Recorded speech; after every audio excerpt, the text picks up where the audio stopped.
Something for the Touts, the Nuns, the grocery clerks, and you. We have everything and we have nothing. And some men do it in churches, and some men do it by tearing butterflies in half, and some men do it in Palm Springs, laying it into butter blondes with Cadillac souls. Cadillacs and butterflies, nothing and everything. The face melting down to the last puff in a cellar in Corpus Christi. There's something for the touts, the nuns, the grocery clerks, and you. Something at 8 a.m., something in the library, something in the river. Everything and nothing. In the slaughterhouse, it comes running along the ceiling on a hook, and you swing it. 1, 2, 3, and then you've got it. $200 worth of dead meat. Its bones against your bones. Something and nothing. It's always early enough to die, and it's always too late. And the drill of blood in the basin white, it tells you nothing at all. And the grave diggers playing poker over 5 a.m. coffee, waiting for the grass to dismiss the frost. They tell you nothing at all. We have everything and we have nothing. Days with glass edges and the impossible stink of river moss, worse than shit.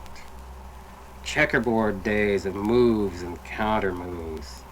Fagged interest, with as much sense in defeat as in victory. Slow days like mules humping it slagged and sullen and sun-glazed up a road where a madman sits waiting among blue jays and wrens netted in and sucked a flaky gray. Good days, too, of wine and shouting, fights in alleys, fat legs of women striven around your bowels, buried in moans, the signs in bull rings like diamonds hollering Mother Capri, violets coming out of the ground, telling you to forget the dead armies and the loves that robbed you. Days when children say funny and brilliant things like savages trying to send you a message through their bodies, while their bodies are still alive enough to transmit and feel and run up and down without locks and paychecks and ideals and possessions and beetle-like opinions. Days when you can cry all day long in a green room with the door locked. Days when you can laugh at the bread man because his legs are too long. Days of looking at hedges. And nothing and nothing. The days of the bosses, yellow men with bad breath and big feet. Men who look like frogs, hyenas. Men who walk as if melody had never been invented. Men who think it is intelligent to hire and fire and profit.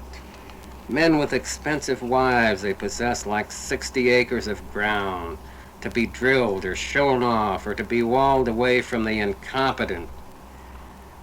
Men who'd kill you because they're crazy and justify it because it's the law.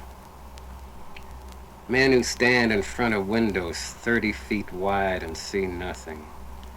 Men with luxury yachts who can sail around the world and yet never get out of their vest pockets.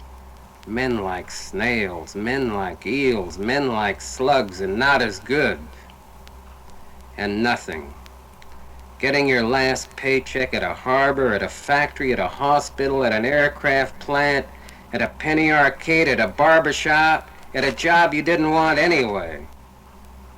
Income tax, sickness, servility, broken arms, broken heads, all the stuffing come out like an old pillow. We have everything and we have nothing. Some do it well enough for a while and then give way. Fame gets them, or disgust, or age, or lack of proper diet, or ink across the eyes, or children in college, or new cars, or broken backs while skiing in Switzerland, or new politics, or new wives, or just natural change and decay. The man you knew yesterday hooking for 10 rounds, or drinking for 3 days and 3 nights by the Sawtooth Mountains. Now just something under a sheet or a cross or a stone, or under an easy delusion, or packing a Bible or a golf bag or a briefcase.